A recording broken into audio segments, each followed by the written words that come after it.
Sienos spaudžia, kambarinė garso, telefonas tyli kaip ištikima kalė. Pripratau būti plienu, pripratau būti skaidu, bet šiandien mano pilis apaugus smėliu. Sugriautas grafikas, kava karti kaip tiesa. Man nereikia vakar, aš bijau rytoj. Geležinė kaukė spaudžia, trina smilkinius. Mes visi herojai, kol neliekam vieni iš arti.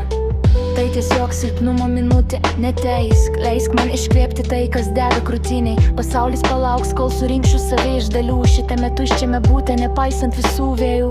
Tai ne finišas, tiesiog ilga pauzė taktą, kai net stiprus pripažįsta savo defektą ir faktą.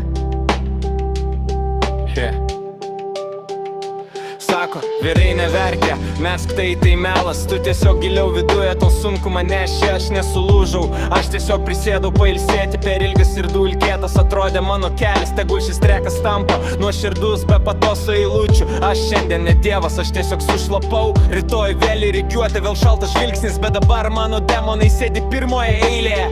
Atspindis veidrodyje svetimas žmogus, sustingęs žvilgsnis nuo bėgimo, pavargę vokai. Aš dalinau patarimus, buvau uola kitiems, bet kas paduos ranką, kai mano balsas nutils. Sluoksnis po sluoksnio plaunu socialinį grimą, šiame šešėlių teatre likau vienas. Nereikia gailesčio, tiesiog palikite šviesą išjungtą. Jaučiuosi gyvas tik tada, kai esu išbrauktas. Ir tegul miestas už lango užmauja apie amžiną sėkmę.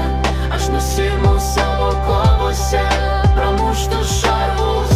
Tyla gida geriau nei garsus tostai, kartais kristi žemė. Tai irgi būdas augti. Sekundė iki nulių. Tiesiog leisk man pasėdėti šitoj tamsoj. Dar 5 minut.